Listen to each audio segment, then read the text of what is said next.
We are going through the Bible study process, and we have already identified our questions, and we are now answering them.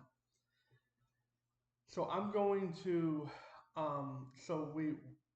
am going to read the verse, and I'm going to present the question that we asked.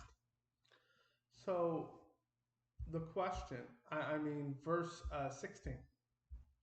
Now the 11 disciples went to Galilee, to the mountain to which Jesus had directed them. We asked the question, how far is it from the place they're at to this mountain or even to Galilee? So, as I posed that there are three different mountains that the text could be talking about. What's interesting, really all of them, um, really, with the exception of Mount Olives, which is close to Jerusalem. And this is why a lot of scholars don't think that they're talking about um, that the Mount of Olives, but either the mountain where the Sermon on the Mount was, or to Mount Tabor, which would have been where the Mount of Transfiguration was at. So, if there, so then the Galilee alone, it traveled just to Galilee would have been about 70 miles, about 2 days walk. Now, if it's the Sermon on the Mount, which would have been in Capernaum, it would have been a walk of 77 miles. Still, you're in that 2 days walk thing.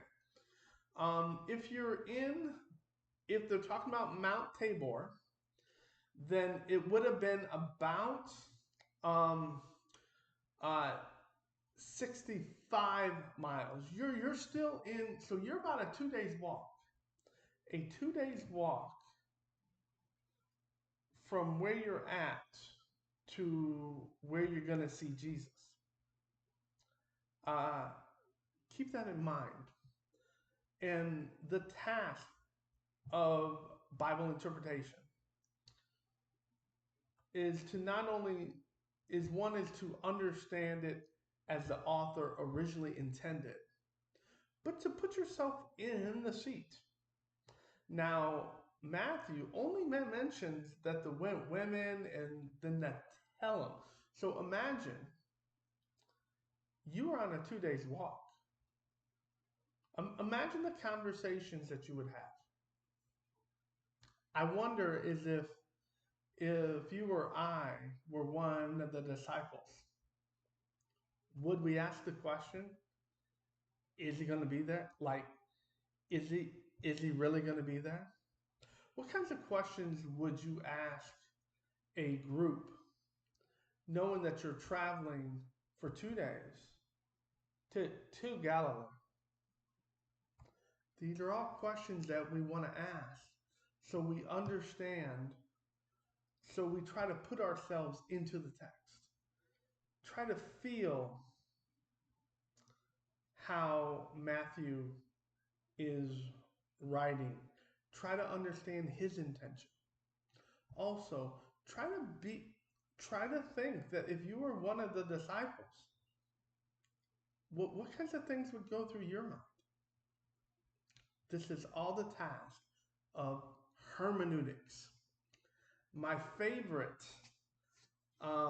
definition of the hermeneutics. The book is over 100 years old, but but the definition is oh so good. From Bernard Rand, Protestant Biblical Interpretation. He says this: hermeneutics is the science and art of biblical interpretation. There's a science, there's an art to everything that we do. Hope that's helpful. Have a great day.